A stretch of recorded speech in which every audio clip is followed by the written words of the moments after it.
Today, I'm going to show you how I built this really cool, fully customizable pencil holder. Actually, it's more than just a pencil holder. It can be any kind of holder you want. It can be a bedside table holder, something for your office, anything you can think of. Actually, anytime I post something like this, someone in the comments section always comes up with a better idea than what I intended it for. So if you've got an idea, make sure you leave them in the comments below. Before we get started, make sure you hit that like button, that hype button, and if you're not subscribed, make sure you hit that too. Now, let's get to the build. For this build, you're going to need about 20 inches of wood. I'm going to be making 6 3-inch by 3-inch squares. So 20 inches will give me plenty, even with the loss that I get for each cut. So obviously you can use one solid piece of wood like this maple here, or if you want to get a little creative, like I'm going to do, is I'm going to cut a little accent piece of walnut and do a glue up just to give it a little more style. So since I need 3-inch squares and I got 2 different types of wood, I'm just going to cut one at 2 inches and one at 1 inch.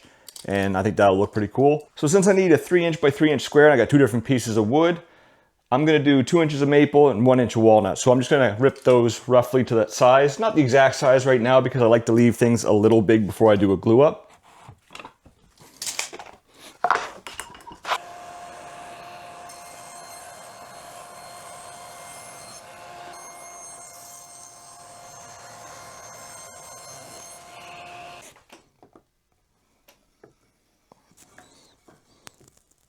Just going to glue these 2 pieces up, let them sit for about an hour, come back and trim them to the final size.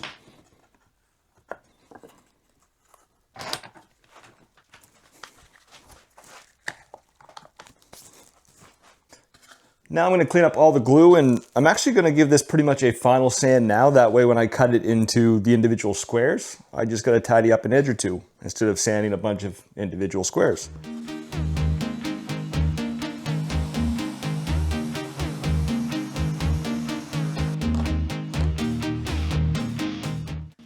Here I'm just cutting a little bit off the walnut strip, so I'm left with 1 inch of walnut, and then I'll cut the whole piece to the final width of 3 inches.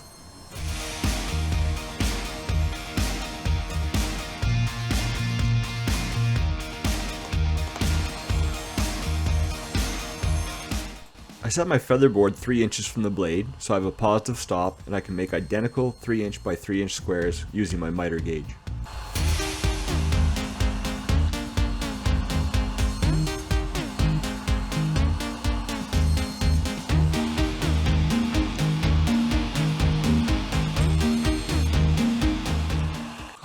Next, I'm going to take a scrap piece of plywood, and the piece is going to be just a little bit bigger than the base of my drill press.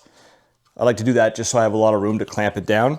And I'm going to take some CA glue and a couple more scraps, and I'm going to make a perfect 90-degree jig right here. And that's just going to be so I can slide my pieces in while it's clamped to the base of the drill press, and I can keep drilling repeat holes in the exact same spot.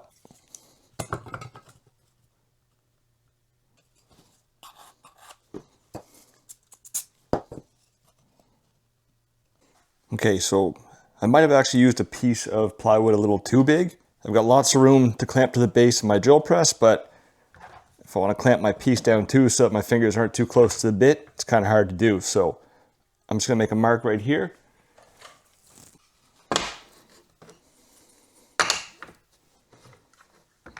Oh yeah, much gooder. That'll keep my fingers away from that bit. And I'm not actually going to put this hole dead center. I'm going to offset it a little bit, but I still want it to look equal on both sides. And I think the best way to do this is just to make a mark from corner to corner.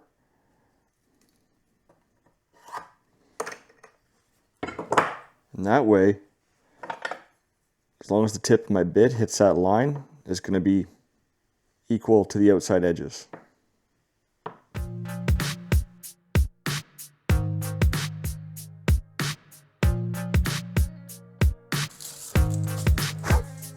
Perfect. I just gotta do that 5 more times.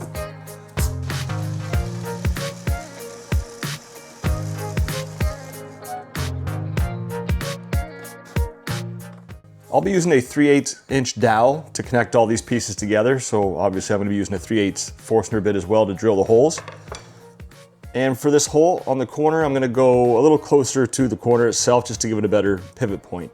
And I'm gonna use one of the lines I made from earlier just to keep that bit nice and straight. I'll set my jig up, clamp it down, and then do the same thing as I did for the bigger holes.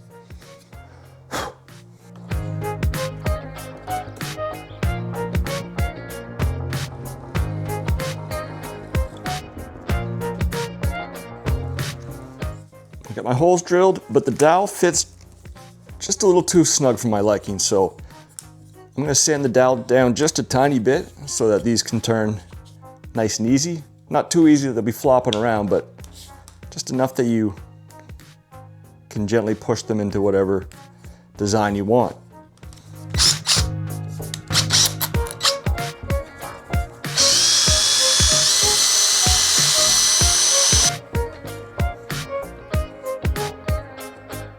So for the base, I was just gonna cut another thicker square to match the rest of it, but I came across this piece of walnut. It's got this nice little live edge here, and actually I thought it was a chamfer at first, but it is a live edge.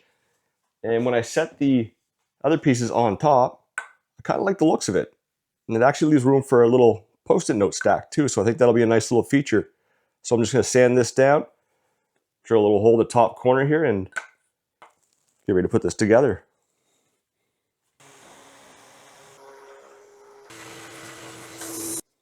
I want the pen holder to sit flush with the two outside edges. So to do that, I'm just going to take off one of my pieces and drill down through.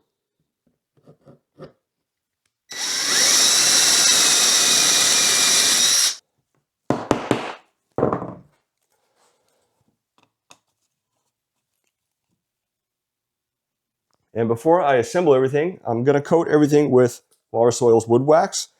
This is going to give it a real nice look, and it's also going to let the pieces stay a little lubricated and turn nice and easy.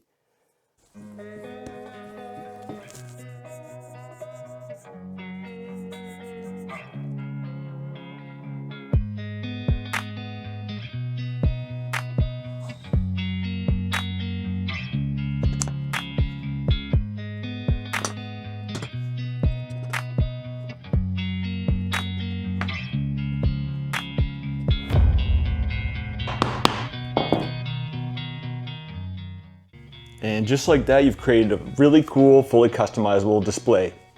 You can use it for pencils, eyeglasses, anything that you can think of. Makes great gifts, and just makes great decor for the home. As always, I appreciate you watching. Till next time.